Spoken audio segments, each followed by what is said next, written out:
Debate కారణంగా రమణమూర్తి విజయ విహారం రమణమూర్తి మహా ఋషి, ఆయన తత్వవేత్త, ఎన్నో పుస్తకాలు రాశారు.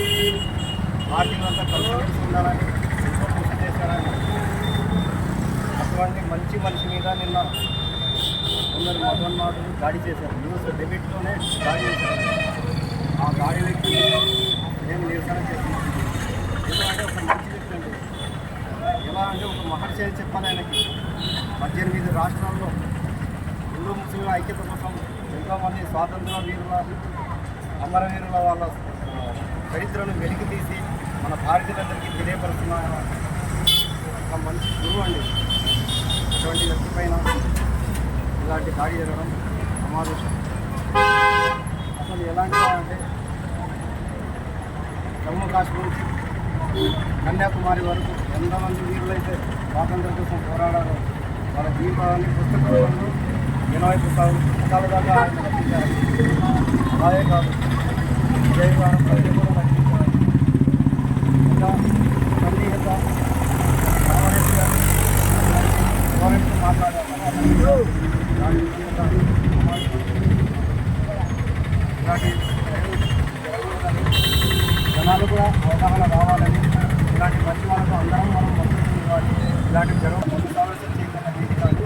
ఆ తరఫు నుంచి నేను సలహా ఎందుకంటే అందరూ కలిసి భారతీయత అంటే అలాగే ఉండాలి. కాబట్టి ఇలాంటి జరగకుండా అని నేను సోదరులారా, మేము విజయ విహారం రమణమూర్తి గారిపై జరిగిన దాడిని ఖండిస్తూ ఈరోజు ఈ నిరసన కార్యక్రమాన్ని చేపట్టడం జరిగింది. రమణమూర్తి గారు మనందరికీ సుపరిచితులే. ఆయన 2002లో విజయ విహారం అనే ఒక పత్రికను ప్రారంభించి ఒక సెన్సేషన్ సృష్టించారు. సమకాలీన రాజకీయాల మీద, తర్వాత మన భారత చరిత్ర మీద, భారత స్వతంత్ర సమరయోధుల మీద అనేక పరిశోధనాత్మక వ్యాసాలను రాసి ఎండమూరి వీరేంద్రనాథ్ వంటి గొప్ప గొప్ప రచయితలను కూడా గుర్తించి వారి వ్యాసాలు తమ పత్రికలో అచ్చివేయించడానికి కూడా పర్మిషన్ ఇచ్చిన అంత గొప్ప స్థాయి వ్యక్తి రమణమూర్తి గారు. రమణమూర్తి గారి గురించి చెప్పాలంటే మా అన్న నూర్ అహ్మద్ గారు చెప్పినట్టు 18 రాష్ట్రాల్లో జై భారత్ అనే ఒక ఉద్యమాన్ని స్థాపించి, ఈ జై భారత్ ఉద్యమం లక్ష్యం ఏంటండి?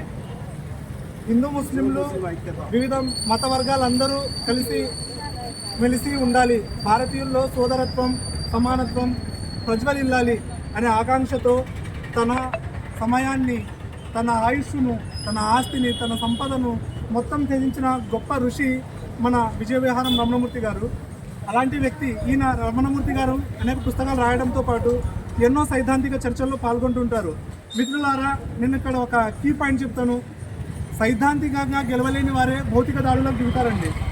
రమణమూర్తి గారు ఒక గొప్ప తత్వవేత్త.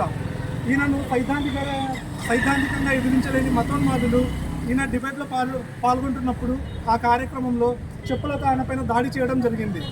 మిత్రులారా, ఈరోజు ఈ కార్యక్రమాన్ని మత సామరస్య చైతన్య వేదిక ఆధ్వర్యంలో నిర్వహిస్తున్నాం. మా మత సామరస్య చైతన్య వేదిక గురించి మీకు తెలిసిందే. గత 7-8 సంవత్సరాలుగా బేతంచెర్ల మండలంలో వివిధ మత వర్గాల మధ్యన అవగాహన తీసుకురావడానికి, వారి మధ్యన సామరస్యం గురించి చైతన్యం తీసుకురావడానికి ఈ సంస్థ పనిచేస్తుందండి. మా సంస్థ ప్రారంభమైనప్పటి నుంచి మేము చెప్తూనే ఉన్నాం, మతోన్మాదం అది ఏ మతంలో ఉన్నా సరే ప్రమాదకరం. ఈ మతోన్మాదం ఏం చేస్తుందంటే, ఎదుటి మతం వేరే మతం మీద ద్వేషంతో ప్రారంభమైన ఈ మతోన్మాదం తిరిగి తన స్వమతవాలంబికుల మీదకే దాడులను పురిగొల్పేలా తీసుకువెళ్తుందండి. అంత ఉన్మాదాన్ని పుట్టిస్తుంది. కాబట్టి ఈ కార్యక్రమం ద్వారా మేము మీ అందరికీ తెలియజేయాలనుకునేది ఏమిటంటే, మతోన్మాదం అది హిందూ మతోన్మాదమైన, ముస్లిం మతోన్మాదమైన, క్రైస్తవ మతోన్మాదం ఏ రూపంలో ఉన్నా అది సమాజానికి ప్రమాదకరం. దీని గురించి మనం ప్రజల్లో అవగాహన తీసుకురావాలి. ఇప్పుడు మనం అనాగరిక కాలంలో బతకట్లేదండి, ఒక ఇన్ఫర్మేషన్ యుగంలో బతుకుతున్నాం. ఈ కాలంలో దాడులకు, యుద్ధాలకు, వీటికి కాలం చెల్లిందండి. ఇప్పుడు మనం నాగరిక జీవులం, బట్టలు వేసుకుని తిరుగుతున్నాం.